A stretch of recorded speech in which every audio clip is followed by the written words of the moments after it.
शरणं गच्छामि। त्यागमूर्ति तू शांत चित्त तू योग रूप संसारी। दया प्रेम अन मानवतेचे प्रतीक तुझी ईश्वरी।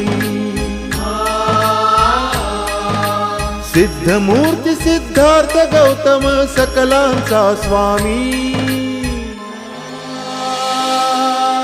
बुद्धं शरणं गच्छामि, धम्मं शरणं गच्छामि, संघं शरणं गच्छामि।